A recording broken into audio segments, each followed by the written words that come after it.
It's Wednesday, the 1st of November. It's a new month. A very good evening and welcome to all our viewers, all the Gambakwe media viewers. Today we have an interesting story, when we talk about Professor Jonathan Moyo. I want it to be a very short presentation.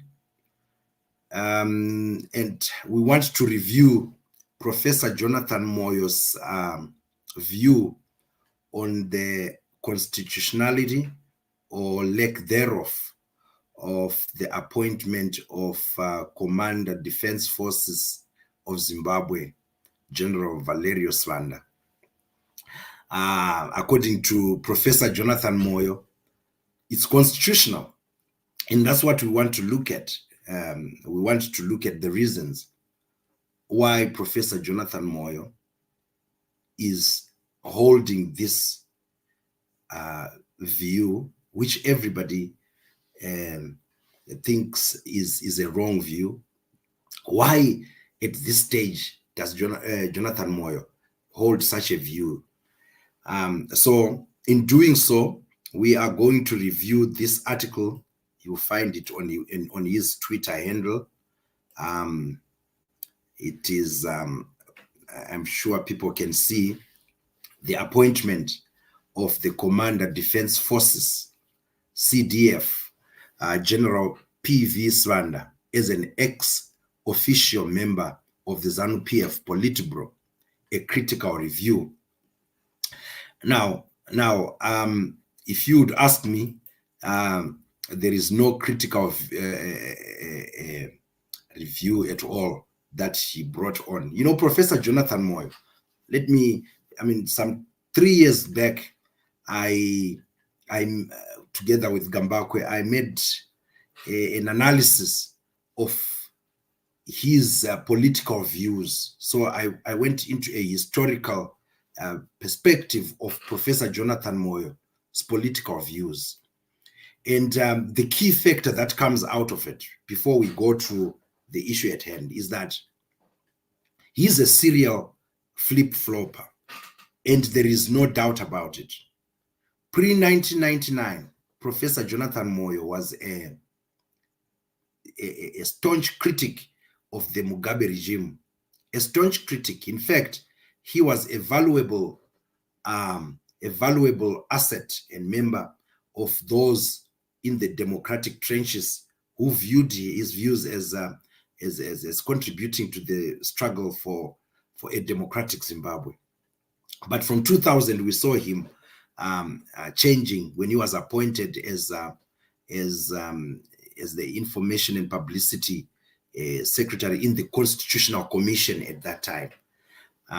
We saw him, he totally changed his views. He changed his views, to support staunchly President Mugabe's government. And at that time, we know that President Mugabe was almost deposed from power by the MDC then of Morgan Tsvangirai. But because of Professor Moyo's defense, Professor Moyo's, injection of new political, strategy, we saw the ZBC being used to defend President Mugabe, and he saved President Mugabe. Fast forward, that was around 2007, 2008. We know that he was suspended from ZANU-PF. He was suspended. You remember when he said Jonathan musoro wake unenge damba. We remember during those times when Vice President Mujuru was the vice president, and at that time he became a bit sympathetic to the MDC, and he ran for a seat in Cholocho with the support of the MDC. But no sooner had he been elected into that Cholocho seat, because the MDC did not field its candidate and chose to support the candidature of Jonathan Moyo. Jonathan Moyo immediately he was elected, he somersaulted. He started writing articles, you know, attacking the very MDC that had supported him. We remember the Cholocho declaration again, where he was suspended.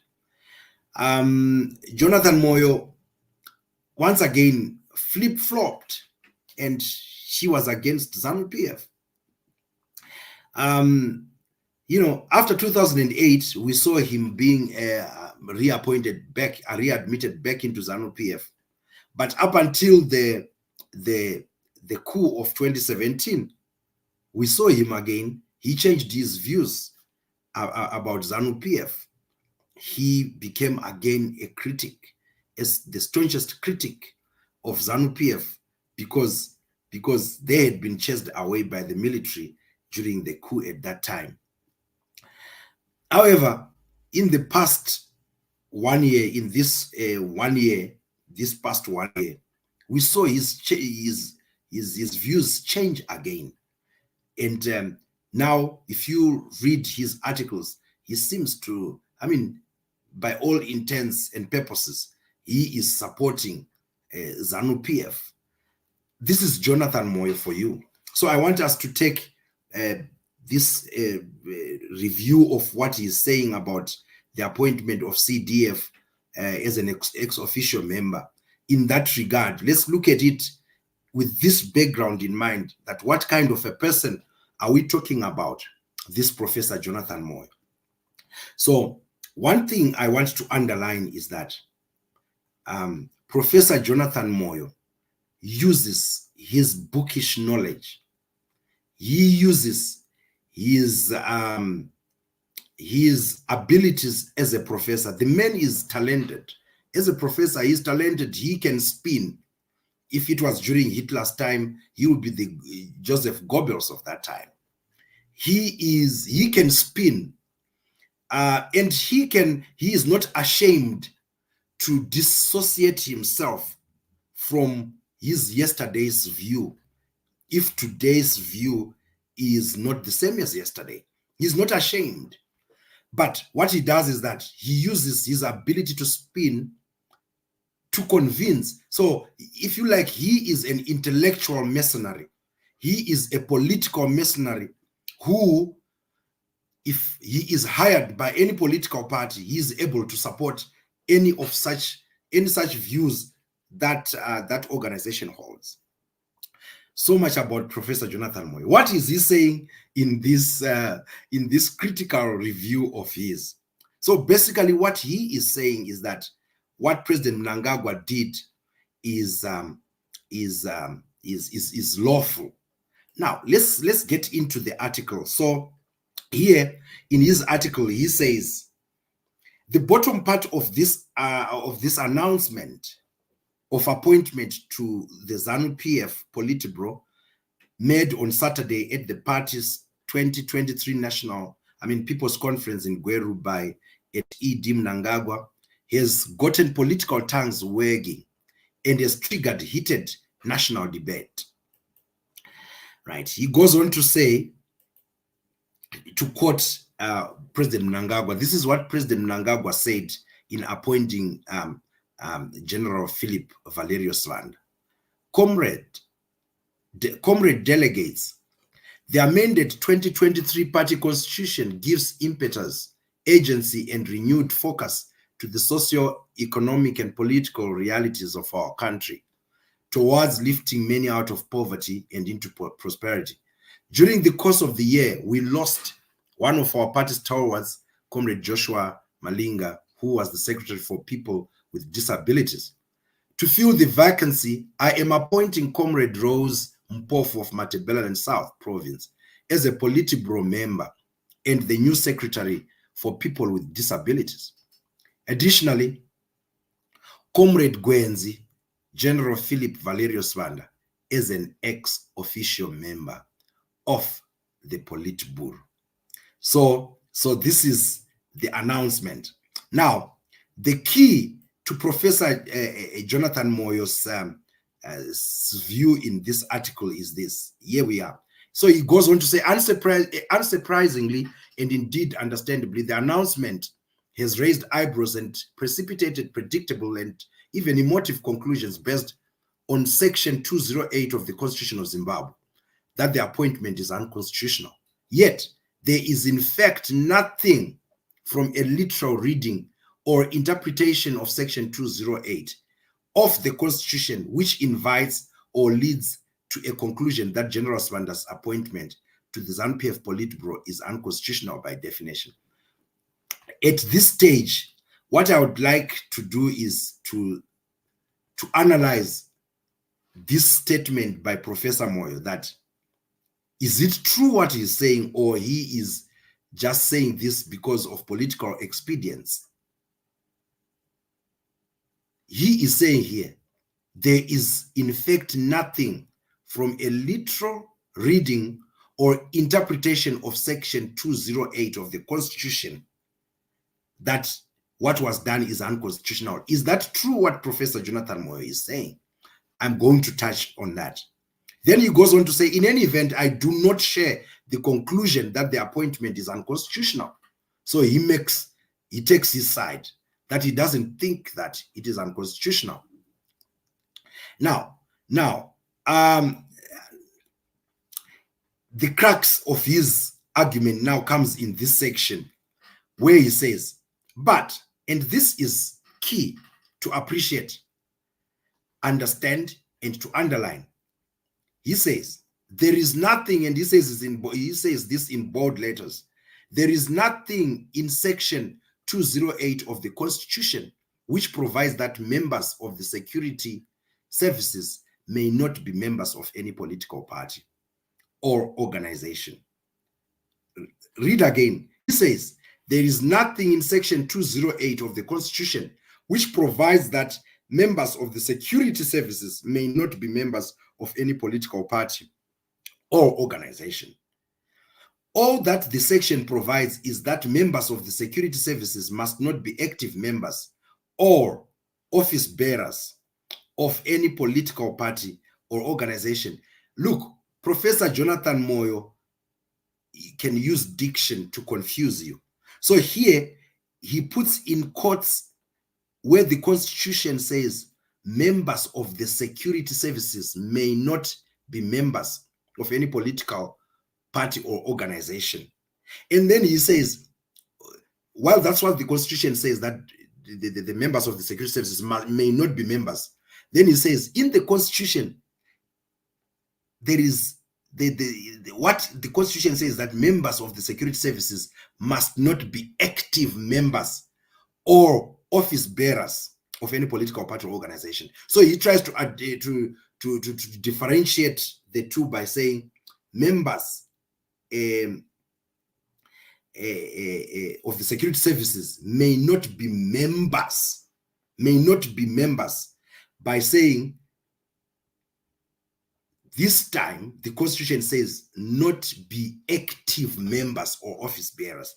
You understand what I'm trying to say. He's trying to differentiate those two to say members of security services and active members of or office bearers is different. So membership of or belonging to a political party or organization is not prohibited in Section 2008. That's what Professor Jonathan Moyo then says. Now, having given you that background, having given you this background, what we want to understand now is, what does the Constitution say? President Mnangagwa has appointed the commander of the defense forces to be an ex-officio member of the Politburo of ZANU-PF. The Politburo of ZANU-PF is the strongest organ outside of Congress, and it really directs policy in ZANU-PF. And Professor Jonathan Moyo is saying it's constitutional what he has done. In fact, if you look at his tweets, to show you where his mind is, he has written two other articles. you go and check one which he has titled rank hypocrisy. I'll talk about what he is talking about there. And the other one which he has titled go argue in the Constitutional Court. In all these articles, he is trying, or in all his opinion pieces, he's trying to argue that this is a constitutional move. Now, let's just go to what the Constitution itself says in 2008. But before I do that, what is an ex officio member? Because President Mnangagwa appointed him as an ex officio member, right? According to an article written in 2022 by one Adam Wire that can be found on boardmeetings.com, the term ex officio comes from Latin, meaning by virtue of one's office. So CDF is appointed to the Politburo because, or by virtue of his office as CDF. An ex officio board member typically holds expertise in a particular area that can be helpful to an organization, or to the council, or whatever way one is being appointed. So an ex officio board member typically holds expertise in a particular area that can be helpful to ZANU-PF, in this case, in carrying out its duties. So he serves, according to this definition, he serves as an advisory, in an advisory capacity rather. That's the context in which he is being appointed according to this definition. Right. According to another definition that is provided by by Michigan State, sorry for that, by the Michigan State, he is, if you're an ex officio member, you are a special advisor. You provide knowledge and advice to the organization, in this case to ZANU-PF. So he is a special advisor to ZANU-PF. He provides knowledge and advice to ZANU-PF. That's what he's expected to do, based on his position as a military man and his expertise as a military man.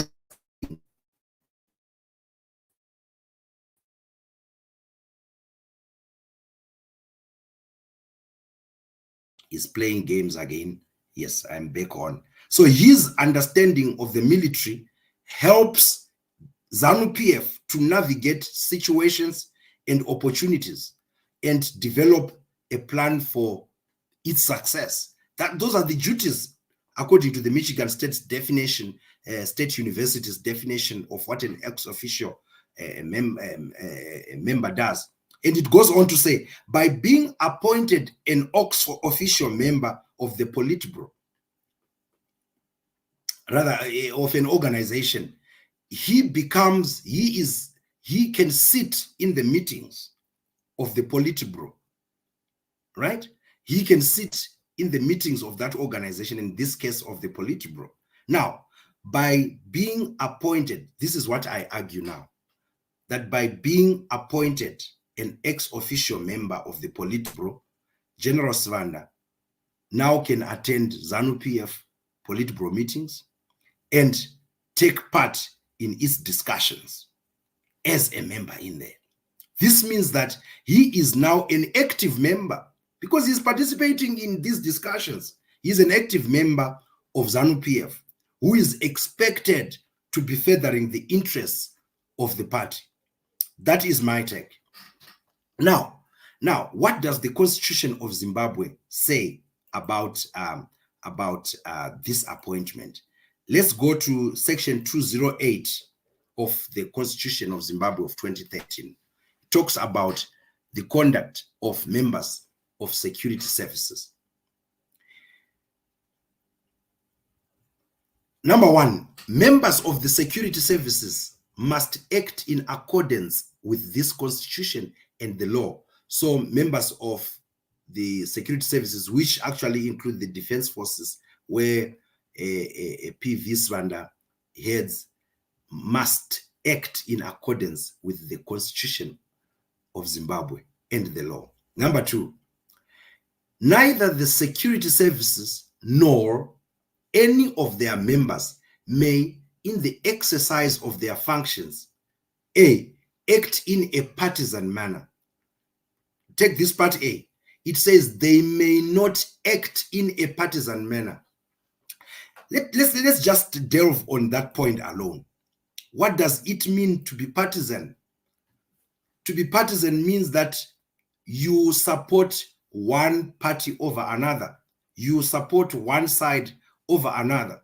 So to Professor Jonathan Moyo, if the CDF, the commander of the Defense Forces of Zimbabwe, whose functions is to head the security service, which is supposed to protect the interests of Zimbabwe, not of ZANU-PF, but of Zimbabwe, to protect the territorial integrity of Zimbabwe, if then he is an advisor to one political party, because ZANU-PF is just a political party, if then that is not partisan, what is it? If belonging or sitting and discussing the strategies of ZANU-PF, giving them advice and expertise, if that is not partisan, then what is partisan, Professor Jonathan Moyo? Let's move on to the point B. Further the interests of any political party or cause. So let me read it as a whole statement. Neither the security services nor any of their members may, in the exercise of their functions, further the interests of any political party or cause. So, Professor Jonathan Moyo, if being an ex-official member of ZANU-PF, who serves as the advisor of that Politburo, who sits to discuss strategy of ZANU-PF, who sits in meetings of ZANU-PF Politburo, what do you call that if it is not furthering the interests of a political party, ZANU-PF? So, to our viewers, what I'm trying to say here is, I want you to see that Professor Jonathan Moyo sometimes, he throws away his brains and wears a political jacket. And in that case, he becomes, he becomes just, like I said, a political mercenary. And he uses his influence as an intellectual to play around with words. But here, the Constitution is very clear. I have defined for you what an ex-official member is, what he does, according to very credible sources here. Let's move on. Let's look at point number C. Neither the security services nor any of their members may, in the exercise of their functions, prejudice the lawful interests of any political party or cause. Now, joining ZANU-PF or being an ex-official a member of ZANU-PF, is this not prejudicing other political parties? Not only the CCC, but other political parties that we have in Zimbabwe. Is this not prejudicing? Because the CDF, as we are going to see in the Constitution, must act in a national manner, as a national character. Now, by being part of ZANU-PF, is he not prejudicing other political parties? Professor Jonathan Moyo, I think you need to go back and introspect yourself before you throw out such political statements. Let's move on to the next point. That is D. Neither the security services nor any of their members may, in the exercise of their functions, violate the fundamental rights or freedoms of any person. Obviously, by being an active member in one political party, the CDF is violating fundamental rights of those who, all Zimbabweans who expect him to be non-partisan. Right. Part 3 of 208 says, members of the security services must not be active members or office bearers of any political party or organization. This is interesting. I'll repeat. Members of the security services must not be active members or office bearers of any political party or organization. To Professor Jonathan Moyo, we ask, is being an ex-officio member not, is it not being a member of a political party? If you are an ex-officio officer, let's say that, are you not an office bearer of a political party? Because being ex-officio, you are already holding an office in the Politburo. And the Constitution is very clear here. It is saying one cannot be an office bearer in any political party or organization or an active member. And as I have said in my definition of an ex-officio member, once you start being part of the meetings, the discussions, the deliberations, the strategies of the Politburo, you are an active member because you are contributing to that. And the Constitution here is clear by saying you cannot be an active member in a political party. And lastly, in part 4 of this section 208, it says serving members of the security services must not be employed or engaged in civilian institutions except in periods of public emergency. Okay, at this stage, this may not be necessary for our discussion.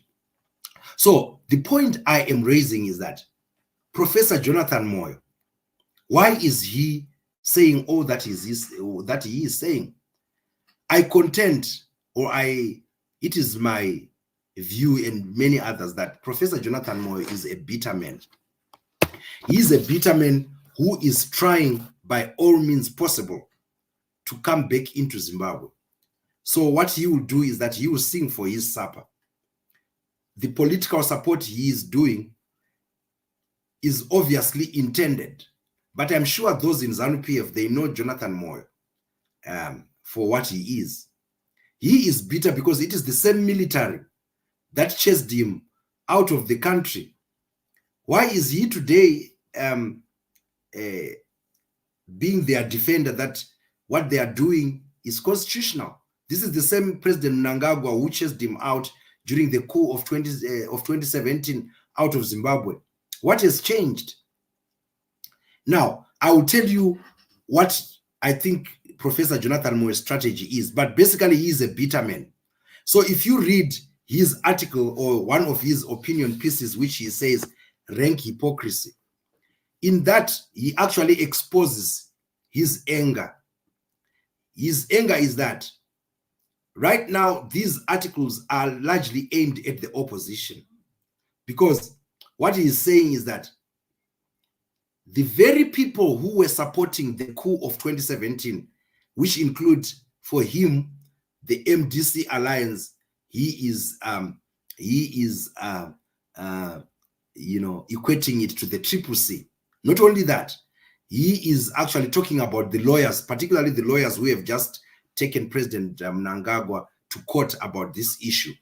So he is targeting them and saying they are hypocrites. So in so doing, he exposes the anger, the bitterness in him, because he says that these are the very people who supported the coup of 2017 and said it was constitutional.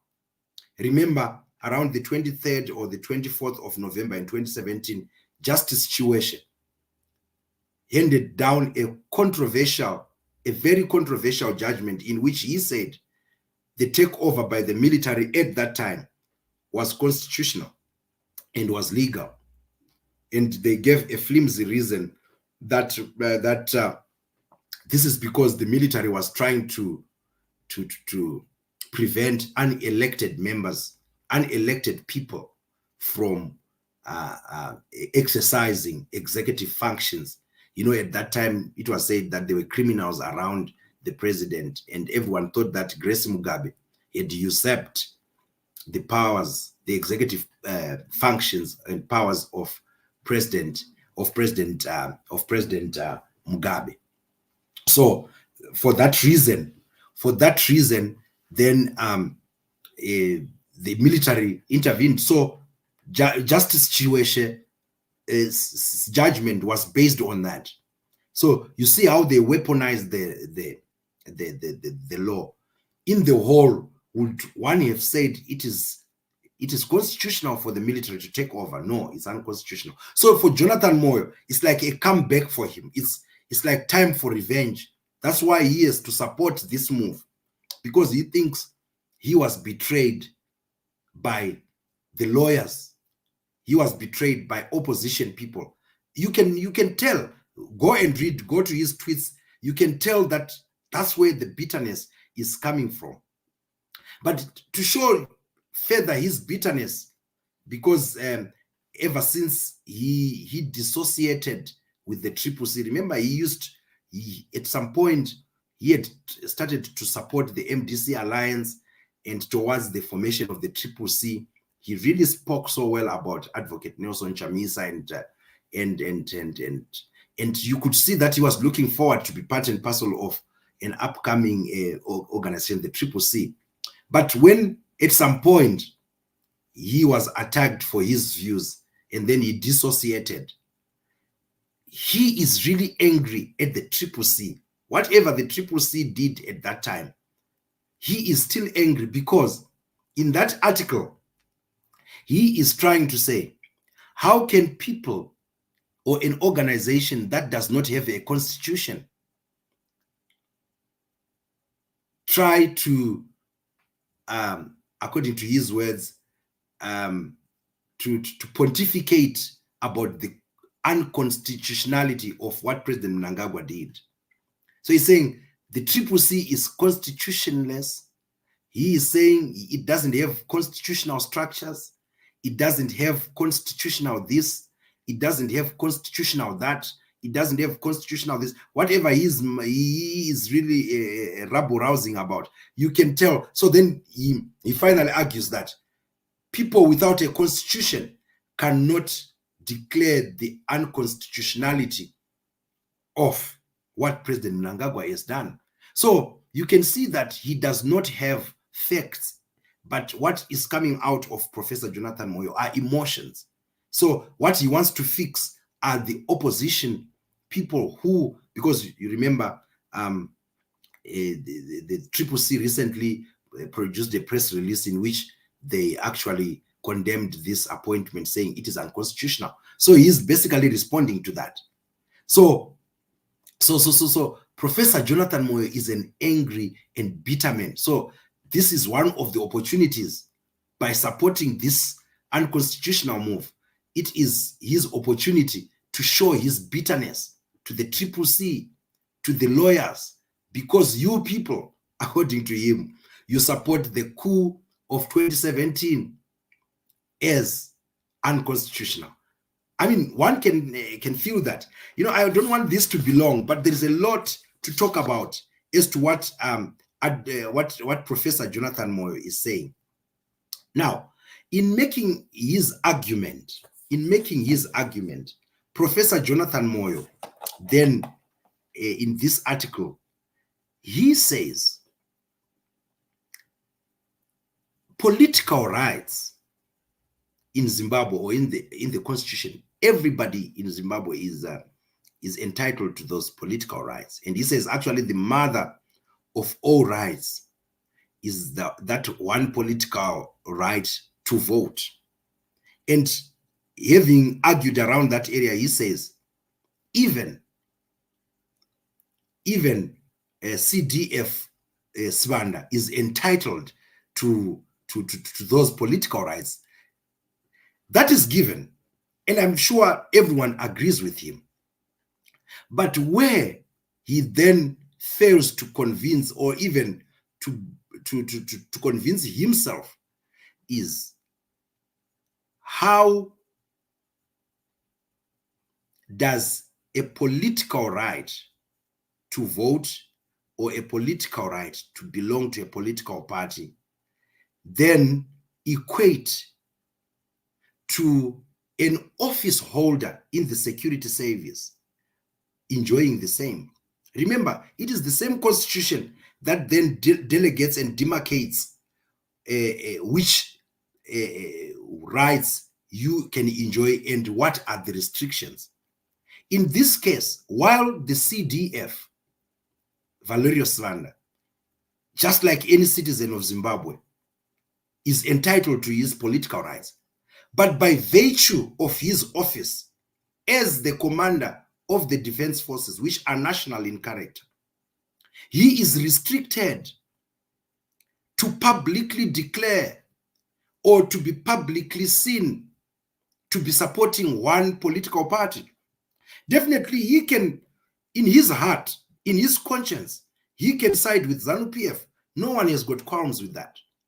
If he's ZANU-PF, but the office, the high office which he holds, calls on him, behooves him to then act in a non-partisan manner. In other words, he should not only be partisan. I mean, he should not only be non-partisan, but he should be seen to be non-partisan. That principle, that doctrine applies to him. So, Professor Jonathan Moyo, you get it wrong. You are getting it wrong. Yes, CDF Sibanda has got political rights to vote, and he can vote secretly. No one will ask him, who did you vote for? He has got the political rights to have convictions. Just like in America, there are those generals who have got convictions of what Republicans, what Republican principles are. There are those who have got convictions of what the Democrats' convictions are. But they do not come in the public to say we are Republican or that we are Democrats. They remain, they hold their offices in a non-partisan manner. A point, you know, a case in point is when Donald Trump was refusing, was rejecting the results, the election results, when he lost to Joe Biden. We saw that even people, even officers who were appointed by him because he thought they had convictions of being Republicans, they had to act in a non-partisan manner. They defended the Constitution. They defended what the Constitution says, not what their political party, the Republican president, was saying. So in this case, CDF Sibanda, by joining ZANU-PF, what he is doing is that he is therefore siding with one political party. And therefore, Professor Jonathan Moyo, you got it wrong. You are totally wrong. The Constitution is clear. And probably to end this discussion, or this obviously a monologue that I'm having, but I directed at Professor Jonathan Moyo. In one of his articles, he is in fact pushing the CCC and the lawyers to court. He is saying, go to court. Go to the Constitutional Court if you think this is unconstitutional. And you know why he's doing that? He knows very well that our courts are captured. The same court which declared the coup as constitutional obviously is going, I mean, we presume, we assume, and we know that our assumptions are right, that it is going to simply declare this constitutional. And he knows that a captured court will give a captured judgment. Basically, again, I think he is trying to play out, to play the CCC to say, you know, they've always said, since CCC refused to lodge the petition, the election petition in the Constitutional Court, it's one of the ways to say, I mean, to sort of say to the CCC, didn't you say you don't believe in our courts? But there you are in those courts. So you use the courts when it suits you, and when it doesn't suit you, you don't use them. So this is, for Professor Jonathan Moyo, this is political chicanery. This is political calculating. This is political strategy. So he is a bitter man, and therefore he has thrown away his brains, his senses, and what he has now, what he's wearing is a purely unwise political jacket. He is wearing the bitterness. He is hoping that those in ZANU-PF who hold power will see his efforts and probably bring him back home. And surely he cannot keep flip-flopping. And I don't think anyone in ZANU-PF even trusts him, because Twitter doesn't forget. We all have history of what he has said about ZANU-PF, where he says things because they suit him at that particular time. And so, Professor Jonathan Moyo, you'd rather be advised that follow your conscience. I'm sure you have a conscience, and you will know that the appointment of CDF as an ex-official member of ZANU-PF is unconstitutional, because now he will act as a non-partisan CDF. Thank you very much to our viewers. I will end it here, hoping to see you soon. By the way, by the confirmation of the Foreign Minister, Frederick Shaw, we now have him speaking to Ruben Barwe. Zimbabwe is on the SADC Extraordinary Summit agenda. It is there as an item. He confirmed it. So, and we now know that, you know, contrary to what Professor Jonathan Moyo is saying on his Twitter and what others are saying on social media, the Varakashi, actually, why this extraordinary summit was adjourned, was pushed to Saturday, it is because Zimbabwe was objecting to being put on that agenda. And yet, a majority of heads of state were saying it should be in that agenda. Zimbabwe should be in that agenda. And so we understand that the CCC has been given an opportunity to make submissions about this issue of Zimbabwe being on the agenda. The same as ZANU-PF has been given an opportunity to put submissions as to why they should not be on the agenda.